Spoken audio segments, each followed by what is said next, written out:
Sunu Presse, à la présentation Aïcha Toupam. Sunu Presse vous est offert par le Grand Carnaval de Dakar. Bonjour, le lancement du dialogue national, le clin d'œil de Barthélémy Diaz et la présidente du Banque africaine de développement, entre autres sujets, sont mis en exergue par les quotidiens reçus ce matin. Le grand oral lit-on dans le journal Sud Quotidien revenant sur le lancement du dialogue national. Le chef de l'État plaide pour des réformes courageuses tournées vers l'avenir. Le Sénégal, une démocratie avec 386 partis politiques, dont 14 seuls en règle. L'opposition fait le procès de la gouvernance de Diomaye et Sonko. Pendant ce temps, l'APR, l'absent le plus représenté. Le quotidien national Le Soleil abonde dans ce même siège et met à sa une l'espoir de fort consensus, revenant sur le président de la République qui estime qu'il n'y a aucun agenda à casser. Les travaux des 3 commissions installées débutent aujourd'hui et les termes de référence amendés. Un dialogue clair obscur lit-on dans le journal Enquête, revenant sur le système politique. À Diamniadio s'est tenue une cérémonie solennelle marquée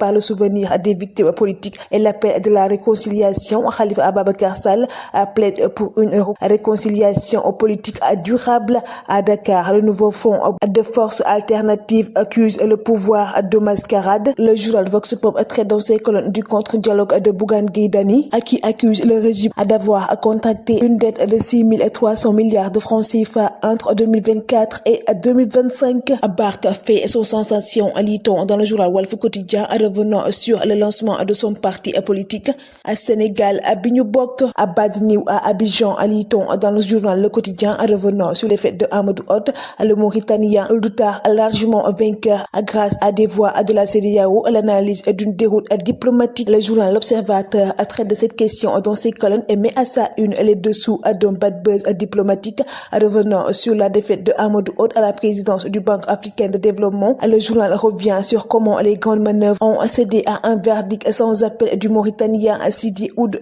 devant Amadou Hott, revenant sur les grands enseignements de son excellence Amadou Diop, formateur à la section diplomatique de l'École nationale de l'administration et ancien ambassadeur. Sidi Ould-Tah Ndewo, élu président devant Hott, lit-on dans le journal Rewmi Quotidien, revenant sur la présidence de la Banque africaine de développement, la réaction diplomatique du Premier ministre Ousmane Sonko et Amadou Hott qui félicite l'heure élu. Le journal Les Échos traite dans ses colonnes de la libération de Samuel Sarr sous bracelet électronique.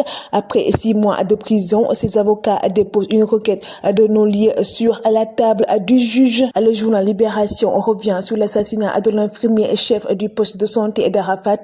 2 nouveaux suspects tombent, renseigne le journal, revenant sur les derniers développements de l'enquête qui révèle que les mises en cause étaient organisées en 2 groupes. Le deuxième groupe attendait dans un véhicule qui devait transporter les moutons après le vol et le premier suspect interpellé et son père déféré au parquet. Le carnaval de Dakar célèbre le riche patrimoine